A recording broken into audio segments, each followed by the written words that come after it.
ونعوذ بالله من شرور أنفسنا ومن سيئات أعمالنا من يهده الله فلا مضل له ومن يضلله فلا هادي له وأشهد أن لا إله إلا الله وحده لا شريك له وأشهد أن محمدا عبده ورسوله أرسله بالحق بشيرا ونذيرا وداعيا إلى الله بإذنه وسراجا منيرا أما بعد فأعوذ بالله من الشيطان الرجيم بسم الله الرحمن الرحيم يا أيها الذين آمنوا اتقوا الله ولتنظر نفس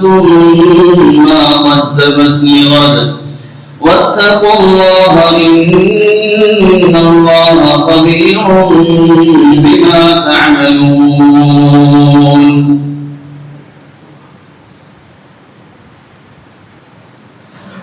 الله سبحانه وتعالى നമ്മുടെ ജീവിതത്തിൽ വന്നുപോയ മുഴുവൻ പാപങ്ങളും പുറത്തു അനുഗ്രഹിക്കുമാറാകട്ടെ. ബാക്കിയുള്ള ജീവിതം അള്ളാഹുവിനെ തൃപ്തിപ്പെടുത്തി ജീവിക്കുവാനും മരണപ്പെടുമ്പോൾ പരിശുദ്ധമായ കലിമ ചൊല്ലി മരണപ്പെടുവാനും അള്ളാഹു തൗഫീഖ് നൽകി അനുഗ്രഹിക്കുമാറാകട്ടെ. ബഹുമാനമുള്ള മുഅ്മിനീങ്ങളെ, സഹോദരന്മാരെ,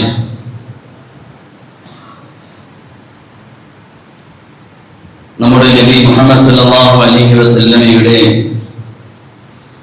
ജീവിതവുമായി ബന്ധപ്പെട്ട ചരിത്രങ്ങൾ, നമ്മുടെ ജീവിതത്തിലെ ഓരോ സംഭവങ്ങൾ അത് പഠിക്കലും മനസ്സിലാക്കലും ഉമ്മത്തി എന്ന അടിസ്ഥാനത്തിൽ നമ്മുടെ മേൽ നിർബന്ധമാണ്, കടമയാണ്. തങ്ങളുടെ ജീവിതവുമായി ബന്ധപ്പെട്ട എല്ലാ സംഭവങ്ങളും വളരെ പ്രാധാന്യമുള്ളതാണ്. അതിൽ ധാരാളം ഗുണപാഠങ്ങളും സന്ദേശങ്ങളുമുണ്ട്. എന്നാൽ ഈ സമയത്ത് ഹിജ്റ കലണ്ടർ പ്രകാരം ഒരു പുതുവർഷത്തിലേക്ക് കടക്കുമ്പോൾ 1446 നിന്നും 47 കടക്കുമ്പോൾ ആ ഹിജ്റയുമായി ബന്ധപ്പെട്ട തങ്ങളുടെ ചരിത്രം അത് ഉമ്മത്തിൽപ്പെട്ട നാം ഓരോരുത്തരും അറിഞ്ഞിരിക്കേണ്ടതാണ്. അതിൽ നമുക്ക് ധാരാളം പാഠങ്ങളുണ്ട്.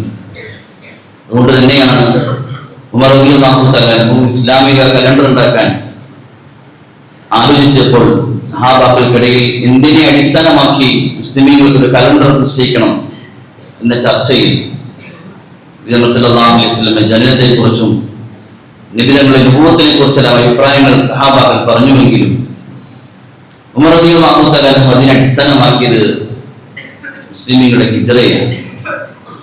കാരണം അത് എന്നും മുസ്ലിമീങ്ങൾ ഓർത്തിരിക്കേണ്ടതാണ്. അതിൽ ധാരാളം പാഠങ്ങളുണ്ട്, സന്ദേശങ്ങളുണ്ട്. റസൂലുള്ളാഹി സ്വല്ലല്ലാഹു അലൈഹി വസല്ലമയും സഹാബാക്കൾക്കും മക്കയിൽ നിന്ന് മദീനയിലേക്ക് പോകേണ്ടി വന്നത് അവിടെ ഉണ്ടായ പ്രയാസങ്ങളും മുശ്രിക്കീങ്ങളുടെ ഭാഗമായ ബുദ്ധിമുട്ടുകളും സഹിക്കാൻ പറ്റാതായപ്പോഴാണ്. മക്കയിലെ ജീവിതത്തിലെ മുസ്ലിം അനുഭവിച്ച ത്യാഗങ്ങൾ, കഷ്ടപ്പാടുകൾ അത് ഹദീസിന്റെ ചരിത്ര ഗ്രന്ഥങ്ങൾ നിറഞ്ഞു നിൽക്കുകയാണ്. പ്രത്യേകിച്ച് ആദ്യ സമയത്തെല്ലാം മുസ്ലിമീങ്ങളായ സഹാബാക്കൾ, അമ്മ റളിയല്ലാഹു തആലയുടെ കുടുംബം, ഹദീസിൽ എഴുതുന്നത് തങ്ങൾ ചില സന്ദർഭങ്ങൾ അവരെ കാണുമ്പോൾ, അവരുടെ ദുഃഖവും പ്രയാസവും ബുദ്ധിമുട്ടും കാണുമ്പോൾ തങ്ങൾ തന്നെ പോയി അവരുടെ കണ്ണുകൾ ഒപ്പിക്കൊടുക്കുകയും സമാധാനപ്പെടുത്തുകയും ചെയ്യുമായിരുന്നു. ചില സന്ദർഭങ്ങളിൽ തങ്ങളെ കണ്ടപ്പോൾ പറഞ്ഞു, നബിയെ, മുശ്രിക്കീങ്ങളുടെ ഉപദ്രവം സഹിക്കാൻ പറ്റാതെ ചില വാക്കുകൾ ഞങ്ങൾ പറഞ്ഞു പോകുന്നുണ്ട്, പറയാൻ പാടില്ലാത്ത ചില വാക്കുകൾ പറഞ്ഞു പോകുന്നുണ്ട്, ഉപദ്രവത്തിൽ നിന്ന് സമാധാനം കിട്ടാൻ വേണ്ടി. ഞങ്ങൾ പറഞ്ഞു, അത് കുഴപ്പമില്ല, യാസർ കുടുംബമേ, നിങ്ങൾ ക്ഷമിക്കും, നിങ്ങൾക്ക് സ്വർഗമുണ്ട് എന്നെല്ലാം പറഞ്ഞ് തങ്ങൾ അവരെ സമാധാനപ്പെടുത്തുമായിരുന്നു. അത്രമാത്രം സഹാബാക്കൾ ബുദ്ധിമുട്ടുകൾ അനുഭവിക്കേണ്ടി വന്നു. സന്ദർഭത്തിലാണ് അല്ലാഹു തആല തങ്ങൾക്കും സഹാബാക്കൾക്കും ഹിജ്റയ്ക്കുള്ള അനുവാദം നൽകി. തങ്ങളെ ഏറ്റവും ഇഷ്ടപ്പെട്ട നാട്, പരിശുദ്ധമായ കഅബ നിലകൊള്ളുന്ന സ്ഥലം, അതിനെ വേർപിരിക്കുക എന്നത് തങ്ങൾക്ക് പ്രയാസമാണ്. അതുകൊണ്ട് തന്നെ ഹദീസിൽ വരുന്നു, ഹിജറ പോകുന്ന സമയം കാബയെ നോക്കി തങ്ങൾ പറഞ്ഞ വാക്കുകൾ,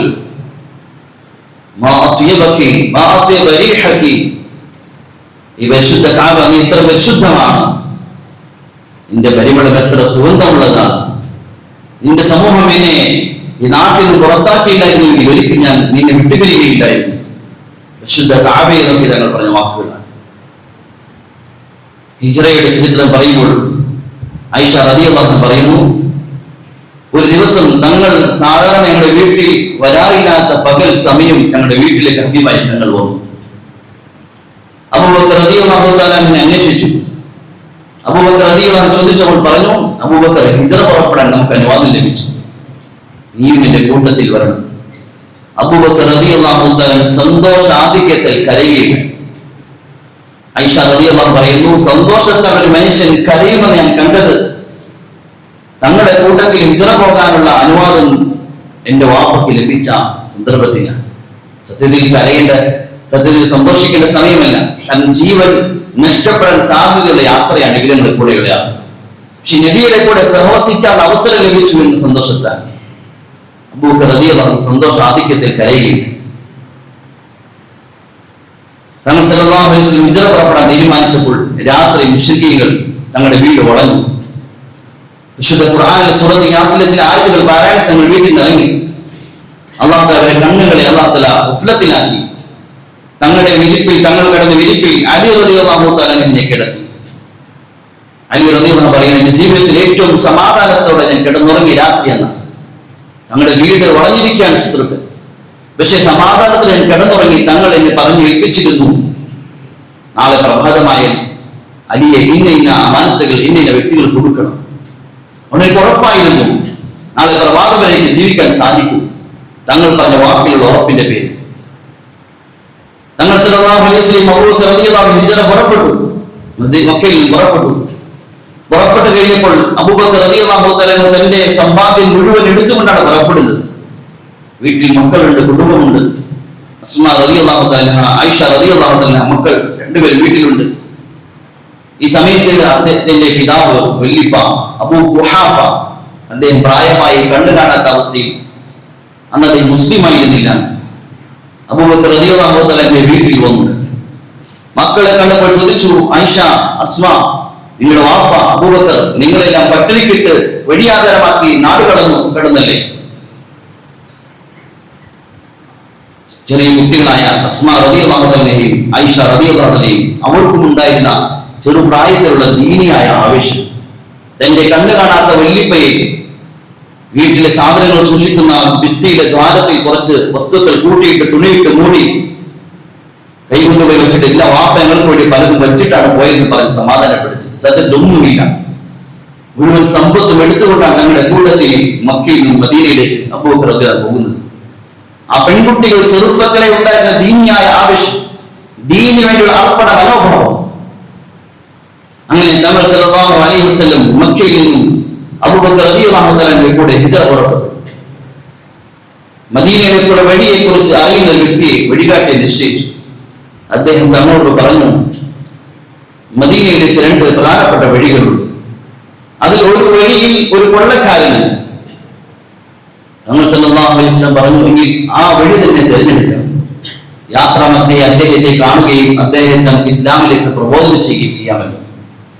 ഇത് നിങ്ങളുടെ ഹൃദയത്തിന്റെ വിശാലതയും മനുഷ്യരുടെ ഹിദായത്തിന്റെ കൊതിയുമാണ്. യാത്രക്കിടയിൽ ആ മനുഷ്യനെ കണ്ടുമുട്ടി. തങ്ങൾ ചോദിച്ചു, നിന്റെ പേരെന്താണ്? അദ്ദേഹം പറഞ്ഞു, മുഹാനാണ്. തങ്ങൾ പറഞ്ഞു, അല്ല, നീ മുഖ്യമാനാണ്. അദ്ദേഹത്തെ ദഅവത്ത് ചെയ്തു, ഇസ്ലാമിന്റെ കാര്യങ്ങൾ പറഞ്ഞു. കൊള്ളക്കാരനായ മനുഷ്യൻ തങ്ങളുടെ ദഅവത്തിൽ ഇസ്ലാം സ്വീകരിച്ചു.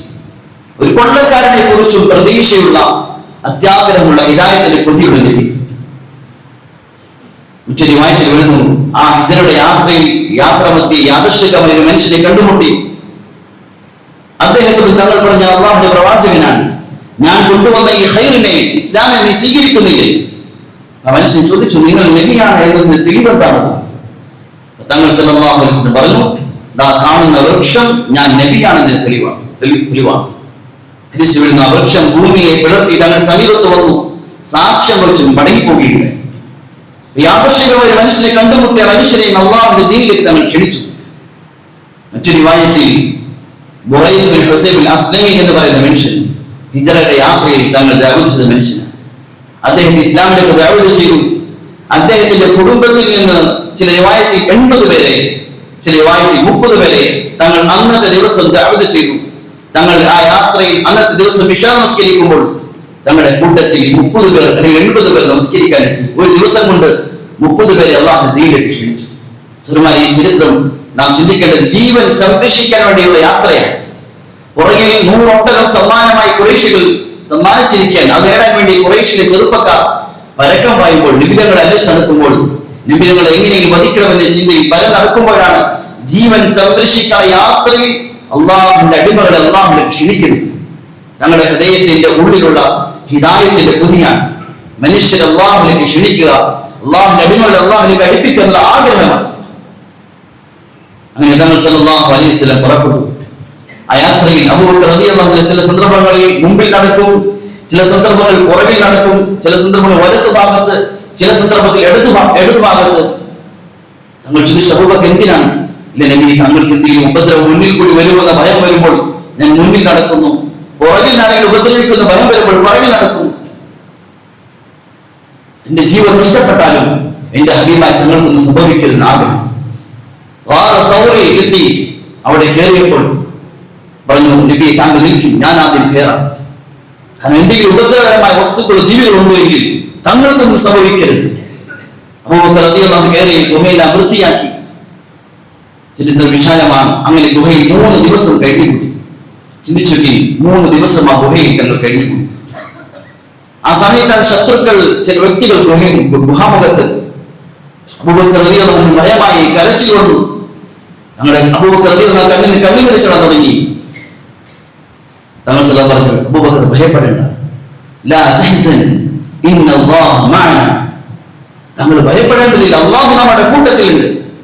പരിശുദ്ധ ഖുർആനിൽ ഇതിനെ വിശദീകരിക്കുന്നു, ഇതിനെപ്പറ്റി പറയുന്നു, ഇല്ലാ തൻസുറു ഫഖദ് നസറഹുല്ലാഹ് ഇദാ ഖറജഹു അല്ലദീന കഫറു സാനിയ ഇസ്നൈനി ഹുമാ ഫിൽ ഗാർ ഇദ് യഖൂലു ലിസാഹിബിഹി ലാ തഹ്സൻ ഇന്നല്ലാഹ മഅനാ. അല്ലാഹുവിന്റെ പ്രവാചകൻ സല്ലല്ലാഹു അലൈഹി വസല്ലം ഭയപ്പെടുന്ന അബൂബക്കറിന്റെ മുഖത്ത് ഇവർ ഭയപ്പെടേണ്ടതില്ല. ലാ തഹ്സൻ ഇന്നല്ലാഹ മഅനാ, അല്ലാഹു നമ്മുടെ കൂട്ടത്തിലുണ്ട്. ഇതൊരു മുസ്ലിമിന്റെ ജീവിതത്തിൽ എല്ലാ സമയത്തും ഉണ്ടാകേണ്ട ചിന്തയാണ്. എത്ര വലിയ പ്രതിസന്ധികളും നിരാശപ്പെടുന്ന എന്തെല്ലാം പ്രതികൂല അവസ്ഥകൾ മുന്നിൽ വന്നാലും, ശത്രുക്കൾ എത്ര അടുത്തെത്തിയാലും അല്ലാഹു നമ്മുടെ കൂട്ടത്തിലുണ്ട് എങ്കിൽ ഒരിക്കലും ഭയപ്പെടേണ്ടതില്ല, നിരാശപ്പെടേണ്ടതില്ല. ആ യാത്രയിലാണ് മറ്റൊരു ഇതുപോലെ നിരാശയുടെ വാക്കുകൾ മാറ്റി പ്രതീക്ഷയുണ്ടാകുന്ന സംഭവം ഉണ്ടായത്. സുറാഖ നബി സല്ലല്ലാഹു അലൈഹി വസല്ലമയെ പിടിക്കാൻ വേണ്ടി ഗ്രാമവാസിയായ സുറാഖ നബി പുറപ്പെടുന്നു കണ്ടപ്പോൾ പുറകിൽ ഓടി വന്നു കുതിരയുമായി. തൊട്ടടുത്തെത്തി കുതിരയുടെ കാലുകൾ മണലിൽ കൊണ്ടുപോയി. വീണ്ടും പുറപ്പെട്ടു, വീണ്ടും കൊണ്ടുപോയി. പല പ്രാവശ്യമായപ്പോൾ സുറാഖക്ക് മനസ്സിലായി, ഇത് സാധാരണ മനുഷ്യനല്ല, ഒരിക്കലും അദ്ദേഹത്തെ അടുക്കാൻ സാധിക്കില്ല. തങ്ങൾ സല്ലല്ലാഹു അലൈഹി വസല്ലം ഇസ്ലാമിനെ പരിചയപ്പെടുത്തി.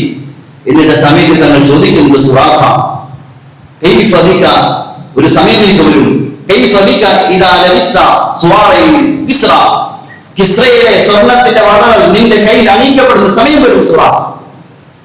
ഒരു ചിന്തിച്ചു, ഏത് അവസ്ഥയിലാണ്? ജീവൻ സംരക്ഷിക്കാൻ വേണ്ടിയുള്ള യാത്രയിൽ ആരാരുമില്ലാതെ തങ്ങൾ സല്ലല്ലാഹു അലൈഹി വസല്ലം യാത്ര ചെയ്യുമ്പോൾ വരാൻ പോകുന്ന വലിയൊരു വിജയത്തെ കുറിച്ച് പ്രതീക്ഷയുടെ വാക്ക് തങ്ങൾ പറയുക. കിസ്റ അന്ന് തേച്ചുമില്ല ഭരണകൂടത്തിന്റെ രാജാവ് അണിയുന്ന സ്വർണത്തിന്റെ വളകൾ ഗ്രാമവാസിയായ നിന്റെ കൈകളിൽ അണിയിക്കപ്പെടുന്ന ഒരു കാലഘട്ടം വരും സുറാഖ. ഉമർ റളിയല്ലാഹു തആല അൻഹുവിന്റെ ഖിലാഫത്തിന്റെ കാലഘട്ടത്തിൽ കിസ്റ കീഴടങ്ങി. കിസ്റയുടെ സ്വർണത്തിന്റെ വളകളും മറ്റും കൊണ്ടുവന്നു. ഉമർ റളിയല്ലാഹു തആല സുറാഖയെ വിളിച്ചു. എന്നിട്ട് ശബ്ദത്തിൽ തക്ബീർ ചൊല്ലി അല്ലാഹുവിനെ സ്തുതിച്ചു. ഒരു ഗ്രാമവാസിയായ മനുഷ്യന്റെ കയ്യിൽ ഇത്രയും വലിയ ഭരണകൂടത്തിന്റെ രാജാക്കന്മാർ അണിയുന്ന സ്വർണ്ണ വളയങ്ങൾ അണിയിച്ച അല്ലാഹുവേ, നിനക്കാണ് സർവസ്വതി എന്ന് പറഞ്ഞ് അല്ലാഹു സ്തുതിക്കുകയുണ്ടായി. പ്രതീക്ഷയാണ്. ഏത് പ്രതിസന്ധിയിലും ആധാരമില്ലാത്ത അവസ്ഥയിലും ഒറ്റപ്പെട്ടു പോകുമ്പോഴും നിരാശപ്പെടരുത്. അവസാനം തങ്ങൾ സല്ലല്ലാഹു അലൈഹി വസല്ലം സമാധാനമായി മദീനയിലെത്തി. ഹിജ്റയുടെ ചരിത്രം വളരെ വിശാലമാണെങ്കിലും അതിൽ നാം ഉൾക്കൊള്ളേണ്ട പാഠങ്ങളെന്ന് ഒരിക്കലും നിരാശപ്പെട്ടു പോകരുത്.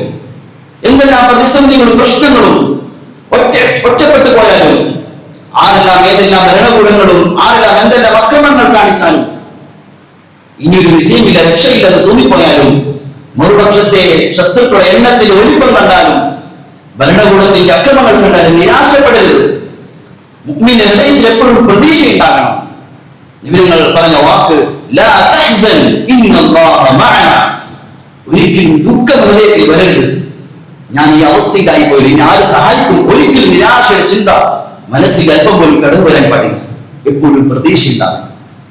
രണ്ടാമത് ഹിജ്റ നൽകുന്ന പാഠം, ഒരു മുസ്ലിമായി ജീവിക്കുന്ന മനുഷ്യന് പ്രയാസങ്ങൾ ഉണ്ടാകും, ബുദ്ധിമുട്ടുണ്ടാകും, കഷ്ടപ്പാടുകൾ ഉണ്ടാകും, പലവിധ പരീക്ഷണങ്ങളും ക്ലേശങ്ങളും ഉണ്ടാകും. ഏത് നബിയാണ് ഈ ബുദ്ധിമുട്ടും ത്യാഗവും എല്ലാം അനുഭവിച്ചത്? അല്ലാഹു തആല ഹബീബായ തങ്ങളെ ഒരൊറ്റ രാത്രി കൊണ്ട് ആകാശയാത്ര നടത്തി. ഇസ്രാഈലിന്റെ മിഅ്റാജിന്റെ യാത്ര ഒരൊറ്റ രാത്രി കൊണ്ടാണ്. അങ്ങനത്തെ നബിയാണ്. തങ്ങൾക്ക് മക്കയിലെ മരങ്ങളും കല്ലുകളും തങ്ങൾക്ക് സലാം പറയുമായിരുന്നു. മേഘങ്ങൾ തങ്ങൾക്ക് തണലിടുമായിരുന്നു. മലകൾ തങ്ങളുടെ സംരക്ഷണത്തിലുണ്ടായിരുന്നു. ഇങ്ങനത്തെ നബി ഹിജ്റയിൽ എന്തെല്ലാം ത്യാഗമാണ് അനുഭവിച്ചത്? എന്തുകൊണ്ടാണ്? ഉമ്മത്തിന് പാഠമാണ്. ഉമ്മത്ത് പഠിക്കണം. ഇത്രയും ഉന്നതമായ ഹബീബായ തങ്ങൾ ത്യാഗത്തിന്റെ വഴിയിൽ കൂടെ കടന്നുപോയത്. കാരണം ഉയർച്ച, ഒരു മുസ്ലിമിന്റെ ഉയർച്ച ക്ലേശങ്ങളിലാണ്, പ്രയാസങ്ങളിലാണ്. മുൻഗാമികൾ പറയുമ്പോൾ സുഖങ്ങളും ഒരിക്കലും സുഖത്തിൽ കൂടി ലഭിക്കില്ല. കഷ്ടപ്പാടിനും അധ്വാനത്തിനും ക്ലേശത്തിനും ശേഷമാണ് സുഖങ്ങൾ വരുന്നത്. ചില സലഫുകൾ പറയുമായിരുന്നു, നീ അമിതമായ കളിയിലും വിശ്രമത്തിലും നിന്റെ ജീവിതത്തെ നശിപ്പിക്കരുത്. നിനക്ക് വിശ്രമം വരുന്നുണ്ട്, ഖബറിലെ വിശ്രമം. ആ വിശ്രമത്തിൽ നിന്ന് ഉണരുന്നത് ഖിയാമത്തിലാണ്. അത്രയും നീണ്ട വിശ്രമം വരുന്നുണ്ട്. അതുകൊണ്ട് ദുനിയാവിലെ ജീവിതത്തിൽ വിശ്രമങ്ങൾ തിരഞ്ഞെടുക്കാതെ അധ്വാനത്തിന്റെ കഷ്ടപ്പാട് വഴികളെ തിരഞ്ഞെടുക്കും. സഹാബാക്കൾ പറയുമായിരുന്നു, ഞങ്ങൾക്ക് എല്ലാ സന്തോഷങ്ങളും ഖൈറുകളും ലഭിച്ചത് പ്രയാസങ്ങളിലൂടെ, ബുദ്ധിമുട്ടിലൂടെയാണ്. സഹാബാക്കൾ ഇത്രയും ഉന്നത അവസ്ഥയിലേക്ക് എത്തിയത് എളുപ്പത്തിൽ. അതിനുവേണ്ടി പല അർപ്പണങ്ങൾ ചെയ്തു, പലതും സമർപ്പിക്കേണ്ടി വന്നു, പല ക്ലേശങ്ങളും സഹിക്കേണ്ടി വന്നു. ഞങ്ങൾക്ക് എല്ലാ ഖൈറും ലഭിച്ചത് അത് പ്രയാസത്തിലൂടെയാണ്, ബുദ്ധിമുട്ടിലൂടെയാണ്. ഞങ്ങൾ അർപ്പിക്കാൻ തയ്യാറെപ്പെടാൻ ഒരു വിശ്രമത്തിൽ കൂടി, റാഹത്തിൽ കൂടിയില്ല. അതുകൊണ്ട് ശൈഖ് സക്കരിയ റഹ്മത്തുള്ളാഹി അലൈഹി അദ്ദേഹം എഴുതിയിട്ടുണ്ട്, ഓരോ മഹൽ വ്യക്തികളുടെ ചരിത്രങ്ങൾ, ചരിത്ര പുരുഷന്മാരുടെ ചരിത്രങ്ങൾ പഠിക്കുമ്പോൾ അവർ രണ്ട് ഘട്ടങ്ങൾ കാണാം. ഒന്ന് അവരുടെ പ്രസിദ്ധിയുടെ ഘട്ടം, വലിയ വലിയ മഹാന്മാർ, പ്രസിദ്ധരായവർ, വലിയ വലിയ ഉയർന്ന സ്ഥാനത്തേക്ക് എത്തിയവർ. എന്നാൽ അവരുടെ തുടക്കത്തിന്റെ കാലഘട്ടമുണ്ട്, അതാണ് നാം പിൻപറ്റേണ്ടത്. പ്രയാസത്തിന്റെ, പരീക്ഷണത്തിന്റെ, കഷ്ടപ്പാടിന്റെ, അധ്വാനത്തിന്റെ കാലഘട്ടം.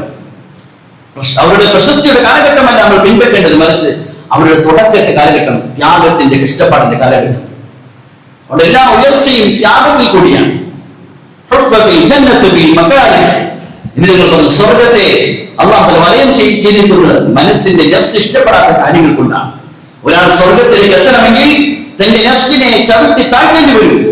നഫ്സിന്റെ ആഗ്രഹങ്ങളെ, ഇഷ്ടങ്ങളെ തന്റെ കാഴ്ചവട്ടിലേക്ക് ചവിട്ടി താഴ്ത്തേണ്ടി വരും. നഫ്സിന്റെ ഇഷ്ടങ്ങളും നഫ്സിന്റെ സുഖങ്ങളും റാഹത്തും നോക്കിയാൽ സ്വർഗത്തിലേക്ക് എത്താൻ സാധിക്കുകയില്ല. നരകവാസികളെ കുറിച്ച് പറയുമ്പോൾ അല്ലാഹു തആല പറയുന്നു, അവർ സുഖത്തിൽ കഴിഞ്ഞുകൂടിയവരാണ്. ദുനിയാവിൽ ജീവിച്ചപ്പോൾ സുഖങ്ങളും റാഹത്തും രസങ്ങളും രുചികൾക്കും പറഞ്ഞ് ജീവിച്ചവരാണ്. എവിടെയാണ് കൂടുതൽ സുഖങ്ങളും രസങ്ങളും നോക്കി അതിനുവേണ്ടി ഒരാൾ ജീവിച്ചവർ, അവരാണ് നരകത്തിൽ കിടക്കുന്നവർ. മുൻകഴിഞ്ഞ പല സമുദായത്തിന്റെയും ചരിത്രങ്ങൾ പറയുമ്പോൾ എന്തുകൊണ്ട് അവർ നശിച്ചുപോയി, അവരുടെ മേൽ എന്തുകൊണ്ട് നാശങ്ങൾ ഇറങ്ങി, പരാജയപ്പെട്ടു എന്ന് പറയുമ്പോൾ അല്ലാഹു തആല പറയുന്നു, വമാ അർസൽനാ മിൻ റസൂലിൻ വമാ അർസൽനാ ഫീ ഖറിയത്തിൻ മിൻ നദീരിൻ ഇല്ലാ ഖാല മുത്രഫൂഹാ ഇന്നാ ബിമാ ഉർസിൽതും ബിഹി കാഫിരീൻ. അവർ പറയുന്നു, അവർക്ക് പ്രവാചകന്മാർ അയച്ചപ്പോൾ ആ നാട്ടിലെ സുഗന്ധങ്ങൾ മാത്രം നോക്കി ജീവിച്ച ആളുകൾ അവരാണ് ആദ്യം നിഷേധിച്ചത്. നബിമാരെ നിഷേധിച്ചത്, ദീൻ വന്നപ്പോൾ ദീനെ നിഷേധിച്ചവർ സുഖങ്ങൾക്ക് വേണ്ടി ജീവിച്ചവരാണ്, രസങ്ങൾക്ക് വേണ്ടി ജീവിച്ചവരാണ്. അവരുടെ സുഖങ്ങളും രസങ്ങളും നഷ്ടപ്പെടുമെന്ന ഭയത്തിൽ നബിമാർ വന്നപ്പോൾ അവരെ നിഷേധിക്കാൻ തയ്യാറായി. അതുകൊണ്ട് ഒരു മുഅ്മിൻ ഒരിക്കലും സുഖങ്ങളെയും രസങ്ങളെയും ആ റാഹത്തിനെ മാത്രം നോക്കി ജീവിക്കുന്നവരല്ല. ഹിജ്റ നൽകുന്ന പ്രധാനപ്പെട്ട പാഠം അതാണ്. ഹിജ്റ നൽകുന്ന ഏറ്റവും പ്രധാനപ്പെട്ട പാഠം, ഒരു മുസ്ലിമിന്റെ ഉയർച്ച അത് ത്യാഗത്തിൽ, പരിശ്രമത്തിലൂടെയാണ്. വിശ്രമത്തിൽ കൂടി ഒരിക്കലും ഉയർച്ചയില്ല. തന്റെ ആഗ്രഹങ്ങളെ മാറ്റിവെക്കേണ്ടി വരും, തന്റെ സുഖങ്ങളെയും വിശ്രമങ്ങളെ മാറ്റിവെക്കേണ്ടി വരും. തന്നെ അർപ്പിക്കാൻ തയ്യാറാകണം. അങ്ങനെ അർപ്പിക്കാൻ തയ്യാറാകുമ്പോഴാണ് അള്ളാഹു ഉയർച്ച നൽകുന്നത്. ഹിജ്റ നമുക്ക് നൽകുന്ന പ്രധാനപ്പെട്ട പാഠം എന്താണ്? ഹിജ്റ നൽകുന്ന പ്രധാനപ്പെട്ട മറ്റൊരു പാഠം അള്ളാഹുവിന്റെ പരിശുദ്ധമായ ദീൻ. ആ ദീനിന് വേണ്ടി നാം നമ്മെ സമർപ്പിക്കാൻ തയ്യാറാകണം. ദീൻ ഏറ്റവും വലുതായി കാണണം. അള്ളാഹുവിന്റെ പരിശുദ്ധമായ ദീനിന് വേണ്ടി എന്ത് കാര്യത്തെ മാറ്റിവെക്കാൻ തയ്യാറാകണം. സഹാബാക്കളെ ഹിജ്റയിലൂടെ തെളിയിച്ചതാണ്. അവർ ഏറ്റവും ഇഷ്ടപ്പെടുന്ന നാടും അവർക്ക് നമ്മളെ പോലെ ഇഷ്ടപ്പെടുന്ന മക്കളും കുടുംബവും സമ്പത്തും എല്ലാം ഉണ്ടായിരുന്നു. പക്ഷെ അള്ളാഹുവിന്റെ ദീനിനെ ഏറ്റവും വലുതായി മനസ്സിലാക്കി ദീൻ സംരക്ഷിക്കപ്പെടേണ്ട അവസ്ഥ വന്നപ്പോൾ ബാക്കി എല്ലാത്തിനും ഒഴിവാക്കി അവർ നാട്ടുവിട്ട് നദിയിലേക്ക് പുറപ്പെടാൻ തയ്യാറായി. അവരിഷ്ടപ്പെടുന്ന നാട്, അവരിഷ്ടപ്പെടുന്ന വീട്, അവരിഷ്ടപ്പെടുന്ന തോട്ടങ്ങൾ ഇതെല്ലാം ഒഴിവാക്കി അവർ തെളിയിച്ചു, ഇല്ല, എനിക്ക് ഏറ്റവും അള്ളാഹുവിന്റെ ദീനാണ്. സഹാബാക്കളെ ഹിജ്റയുടെ ചരിത്രത്തിൽ ഉൾക്കൊള്ളുന്ന മൂന്നാമത്തെ പാഠം അതാണ്. അള്ളാഹുവിന്റെ ദീൻ ഏറ്റവും വലുതായി മാറണം. ആ ദീനിന് വേണ്ടി ഏത് കാര്യത്തെ ഒഴിവാക്കാൻ തയ്യാറാകണം. സുഹൈബ് റൂമി റളിയല്ലാഹു തആലയെ പോലെ മക്കയിൽ വലിയ സമ്പന്നനായിരുന്നു. അദ്ദേഹം പേർഷ്യക്കാരനായി മക്കയിൽ വന്ന് ആയുധ കച്ചവടങ്ങൾ നടത്തി വലിയ സമ്പന്നനായി. ഹിജ്റ പുറപ്പെടുന്ന സമയത്ത് മുശ്രിക്കുകൾ വന്നു, സുഹൈബ്, നീ മറ്റൊരു നാട്ടുകാരൻ ഞങ്ങളുടെ നാട്ടിൽ വന്ന് മക്കയിൽ വന്ന് സമ്പത്ത് ഉണ്ടാക്കി, ഇപ്പോൾ ഈ സമ്പത്തുമായി നാട് കടക്കുകയാണ്, സമ്മതിക്കുകയില്ല. നീ വരുത്തനാണ്, ഞങ്ങളുടെ നാട്ടിൽ സമ്പത്ത് ഉണ്ടാക്കിയതാണ്, അവരുടെ സമ്പത്ത് കൊണ്ടുപോകാൻ സമ്മതിക്കുകയില്ല. സുഹൈബ് റൂമി റളിയല്ലാഹു തആല പറഞ്ഞു, നിങ്ങൾക്ക് സമ്പത്താണ് ആവശ്യം, നിങ്ങൾക്ക് എന്റെ സമ്പത്താണ് ആവശ്യം. ഇതാ എന്റെ മുഴുവൻ സമ്പത്തും ഇന്ന സ്ഥലത്തുള്ള മുഴുവൻ സമ്പത്തും എടുത്തുകൊള്ളി, എന്നെ വിട്ടേക്ക്, എനിക്ക് എന്റെ ഇസ്ലാമാണ് വലുത്. അദ്ദേഹം ഇത്രയും നാളത്തെ സമ്പാദ്യം മുഴുവൻ ഉപേക്ഷിച്ച് മദീനയിലേക്ക് കാലി കയ്യോടെ ഹിജ്റ പുറപ്പെട്ടു. ഇസ്ലാമുമായി കൈകളിൽ ഇസ്ലാം മാത്രം, ബാക്കി മുഴുവൻ ഒഴിവാക്കി അള്ളാഹുവിന്റെ ദീനിന് വേണ്ടി.